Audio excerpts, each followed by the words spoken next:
हाय आंनि फलोवार्स नोंथांमोन खुलुमबाय गिबियावनो बयखौबो लोगोसे बयनिसिमबो गुड मर्निं।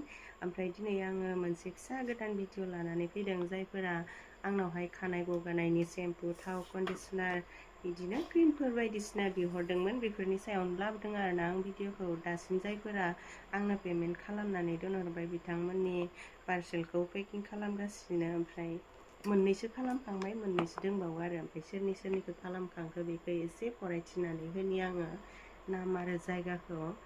बियो जिना दैमारि, तामिलनाडुनि बे आगैयानो दाखालिनिफ्रायनो हरबाय थानाय।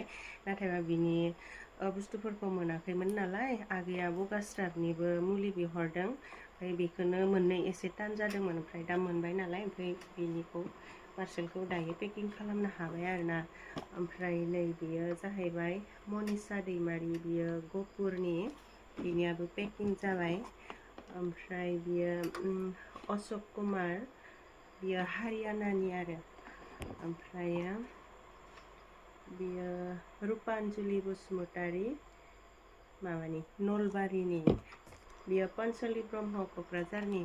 मेगना बारा थिग नङा नालाय बिराद मिजि मिजि लिरनाय, बारा थाब सिनायख'वा आङो। ओमफ्राय पेकिं खालामनो दंबावो नै फिरफिला ब्रह्म बेंगालर, ओमफ्राय मिनिसोरां ब्रह्म क'क्राझार, दैमु बसुमतारी क'क्राझार। बेखिनिया गाबोन हरजाजोबगोन आरो पार्सेला। ओरैनोथ' आसामनि बाहेरावबो दङ नालाय पार्सेला, आसामनि बाहेरनिखौथ' सप्तासे बारासोनिसो उनाव सहैखागोन। ओमफ्राय ओरैनो सप्तासेखौ हमनानै लाखानांगोन आरोना। मालाबा समावहाय पार्सेल लांफायग्राफोरा फायग'नो हाया जायो, आरो मालाबा समाव सहैबाबो बायदिसिना गोबां लामा सामाफ्राव प्रब्लेम बायदिसिना ओंखारो नालाय, बेनिखायनो डेट मथे सहैयाबो जानो हागौ। जेखि जाया सहैगोन आरो, सहैबाथाय कल खालामखागोन। दाखालि बावैहाय हरनायफोरा सोरबा सोरबा सोंहरदों आरो माथो दाबो सफैयाखै होननानै। आंलाय खोन्थाखादोंमोन 5 डेससो लागोन होननानै। ओमफ्राय दा 5 डेसबो जाखायाखै नालाय बिनिखायनो सहैथ'वाखै। आरो जोंना फार्स्ट हरनायावहाय एसे लेट जादोंमोन, लांफायग्राया लेट खालामनायाव जोङो डेट मथे हरनो हायाखैमोन आरो, बिनिखायनो सहैनायाबो एसे लेट जागोन। नोंथांमोना जेबो टेनसन लानांगौ गैया, सहैगोन। आरो सहैयाब्ला जोंनाव कलबो खालामनो हागोन आरोना।